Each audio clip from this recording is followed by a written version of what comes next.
여러분 안녕하십니까? 3월 30일 화요일 뉴스투데이 강원입니다. 황사의 영향으로 어제 강원도의 미세먼지 농도가 지난 2015년 이후 가장 높았습니다.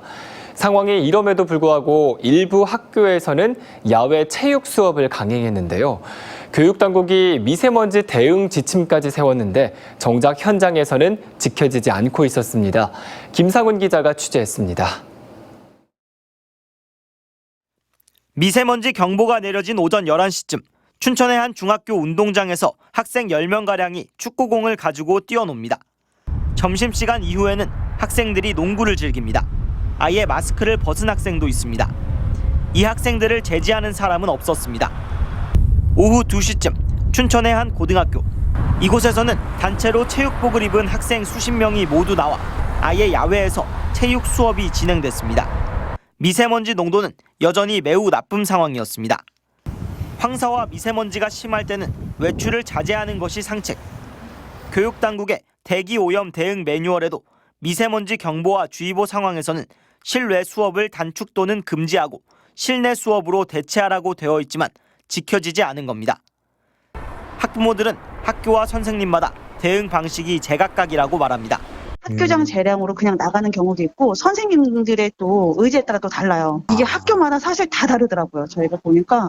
강원도 교육청은 전체 교육기관에 공문을 보냈다면서도 교사에게 내용이 전파되는 데 시간이 걸려 조치가 늦어졌다고 밝혔습니다. 건강 최우선으로 고려해서 매뉴얼 준수하도록 저희가 관련 부서랑 좀 이야기하겠습니다. 예. 최악의 황사에도 손을 놓은 학교 탓에 학생들의 건강이 위험에 노출되고 있습니다. MBC 뉴스 김상훈입니다. 강원도가 공공 배달 앱을 출시한 데 이어 이번에는 민박 예약 앱도 준비하고 있습니다. 민박 업체들의 중개 수수료 부담을 낮추겠다는 계획인데 올해 7월 출시를 목표로 하고 있습니다. 백승호 기자가 보도합니다. 강원도 농어촌 지역에 있는 민박은 5,800여 곳, 전국에서 가장 많습니다. 하지만 코로나19 등 연이은 악재, 지난해 농촌 관광객은 재작년보다 58%나 줄었습니다. 여기에 온라인 숙박 플랫폼의 수수료가 큰 부담입니다. 손님에게 10만 원을 받는다면 10,000원 원 이상을 중개 수수료로 떼입니다. 민박을 홍보하려면 20만 원에서 200만 원 사이의 광고료도 따로 내야 합니다.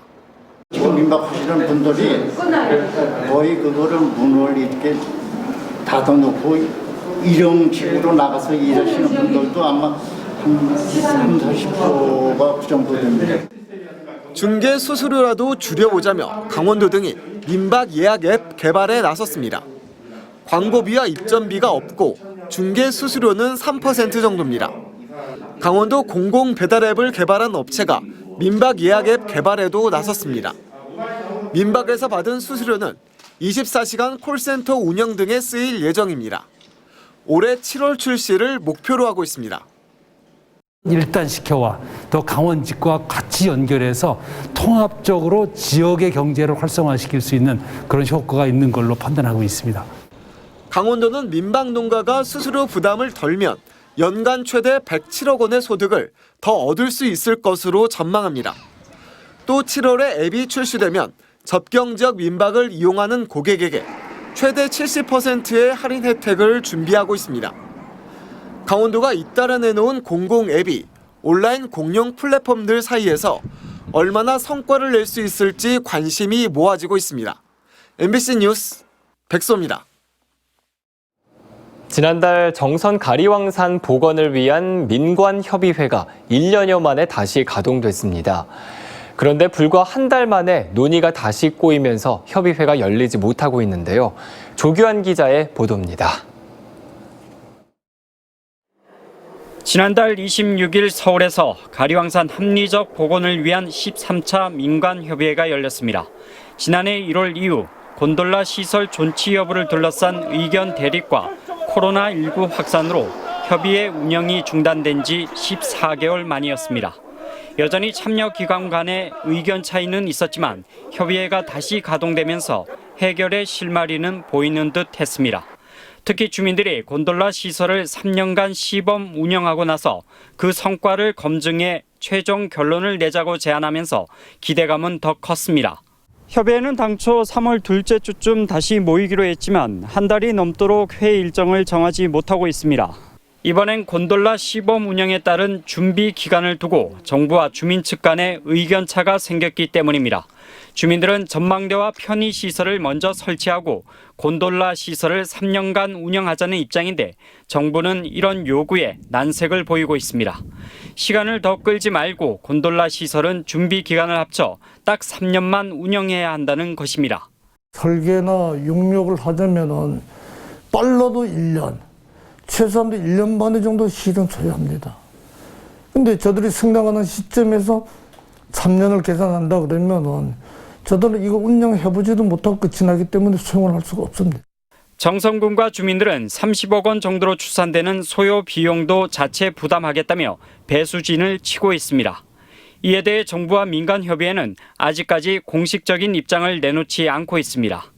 그러나 정부 내에서는 당초 약속대로 산림을 전면 복원하지 않고 왜 곤돌라 시설을 3년간 운영해야 하냐며 비판적인 기류도 강한 것으로 알려져 입장 차이가 좁혀지기는 쉽지 않아 보입니다. MBC 뉴스 조기환입니다. 영월경찰서 현직 간부가 이른바 지역 유지에게 경찰 내부 정보를 전달하고 금품을 받은 혐의로 감찰 조사를 받고 있습니다. 이 간부는 나만 받은 건 아니라고 주변에 말하고 있고 총경급 간부가 연루됐다는 의혹까지 나오면서 감찰이 아닌 수사가 필요하다는 목소리도 나오고 있습니다. 황구선 기자가 취재했습니다.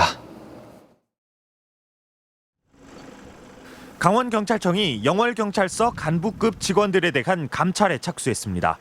영월서 A 경감이 지역 유지에게 경찰 내부 동향을 전달하면서 금품과 향응을 받았다는 정황을 포착하고 사실관계 파악에 나선 것으로 알려졌습니다. 실제로 A 경감이 지구대장으로 재직하면서 아침마다 혼자 순찰차를 몰고 지역 유지의 사무실로 찾아가 경찰 내부 동향을 직접 전달하는 걸 봤다는 목격담도 잇따릅니다. 그거야 늘 오전이라 그랬거든요. 늘 오전.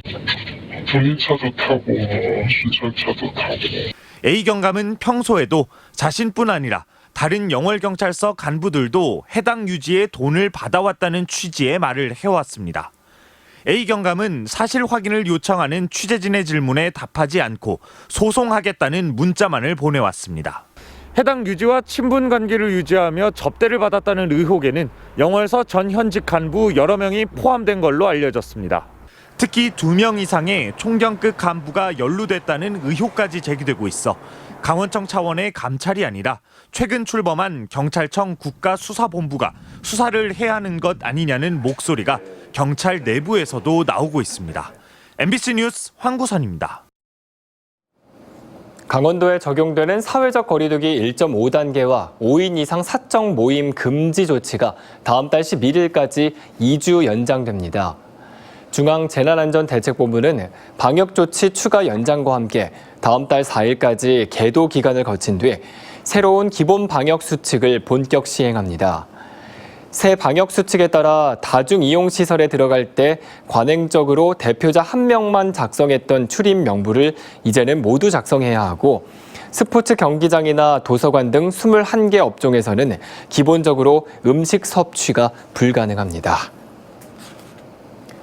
코로나19로 석 달 동안 중단된 티웨이 항공의 양양, 김해, 광주 노선이 4월 2일부터는 매일 노선별 1회 운항됩니다. 이번 재취항을 기념해 항공권 사전 예약 고객이 홈페이지와 모바일 앱을 이용해 항공권을 구매하면 항공사에서는 할인 쿠폰을 제공합니다. 강원도는 도민과 부산, 광주 시민의 교통 편의가 개선될 것이라며 도내 계절 관광 상품을 활용한 수익 사업도 검토 중이라고 밝혔습니다. 쇠고기 관세 제로화에 대비해 횡성 한우 농가의 자생력 강화를 위한 고품질 개량 사업이 추진됩니다. 횡성군은 횡성 한우 고품질 연구개발 용역 자료를 토대로 자손의 도축 성적이 좋은 엘리트 암소 집단과 도태군을 설정해 고급육 생산을 위한 횡성 한우 개량 시스템을 구축할 계획입니다. 또 엘리트 암소 집단 조성을 위해 수정란 이식 사업과 저능력 암소 도태 지원 사업도 차질 없이 진행해 횡성한우 개량을 가속화하고 생산성을 극대화할 계획입니다. 동해시가 어린이 보호구역 7곳에 고정식 무인 교통 단속용 장비를 설치합니다. 동해시는 올해 4억 7천여만 원을 들여 중앙초등학교와 청운초, 동해초 등 7개 학교 주변에 무인 단속 장비를 설치하기로 하고 다음 달 15일까지 의견 수렴을 위한 행정 예고를 실시합니다. 한편 지난해 5월 동해시에서는 도내 처음으로 어린이 보호구역 스쿨존 관련법, 일명 민식이법 위반 사고가 발생해 1심 판결에서 관련자에게 징역 1년에 집행유예 2년이 선고된 바 있습니다. 삼척시가 관광 개발 등으로 해안 지역의 유동 인구가 늘어나자 하수 처리장을 잇따라 증설하고 있습니다. 지난해 원더급의 호산 하수 처리장 증설과 관로 정비를 4년 만에 마친 데 이어 다음 달에는 임원 하수 처리장을 준공합니다. 펜션이 급증해 하수 처리에 과부하가 걸린 용화 장호 지역은 내년 상반기까지 하루 1,200톤 용량의 하수 처리장을 신설할 예정입니다. 원주시가 도내 최초로 사단법인 전국 책 읽는 도시협의회에 가입했습니다. 독서문화 확산과 책 읽는 공동체를 만들기 위해 2018년에 창립된 전국 책 읽는 도시협의회에는 올해 2월 기준 전국 26개 기초지방자치단체가 가입돼 있습니다. 원주시립중앙도서관은 올해의 책으로 이꽃님 작가의 행운이 너에게 다가오는 중을 선정하고 지난 25일 한 도시 한 책 읽기 선포식을 가졌습니다.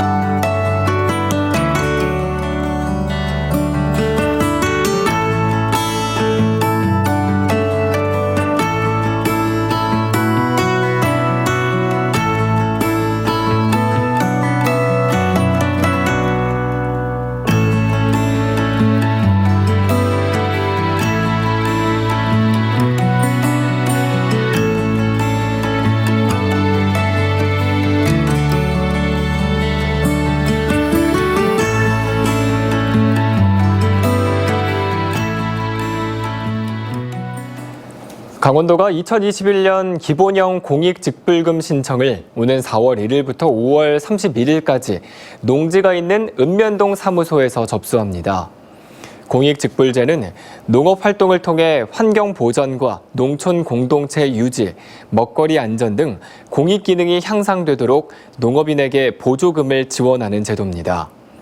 지난해에는 도내 6만 9천여 명의 농업인에게 1,312억 원이 지급된 바 있습니다. 강원도는 자격 검증을 거쳐 연말에 지급할 계획입니다.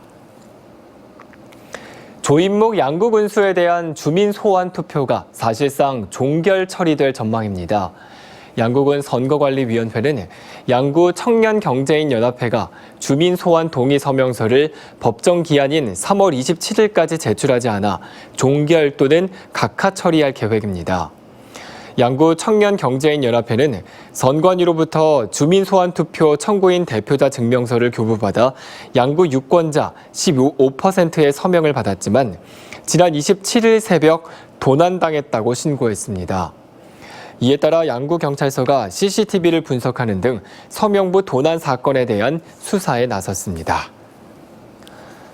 강원도 농업기술원이 봄철 개화기를 맞아 저온 피해 예방에 힘쓸 것을 과수농가에 당부했습니다. 지구온난화로 봄철 평균 기온이 오르면서 최근 5년 동안 강원도 과수 개화기는 평년 대비 사과는 사흘, 배는 나흘, 복숭아는 이틀 정도 앞당겨졌습니다. 농기원은 따뜻해진 봄 기온으로 개화 시기가 빠른 상황에서 갑작스레 추위가 닥치면 꽃이나 어린 과실 등이 피해를 받아 상품성이 떨어지고 수확량도 줄어들기 쉽다고 조언했습니다. 춘천의 전략산업인 바이오 분야 사업의 경쟁력 확보를 위해 강소연구개발특구 지정이 추진됩니다. 강소연구개발특구는 지역의 대학, 연구소, 공기업 등이 고밀도 집약 공간을 이루어 특화 기술을 키우는 것으로 특구로 지정되면 각종 세제 혜택과 기술 개발 지원을 받을 수 있습니다. 춘천시는 2023년까지 국비 등 590억 원을 들여 바이오 산업화 센터 등을 건립할 계획입니다.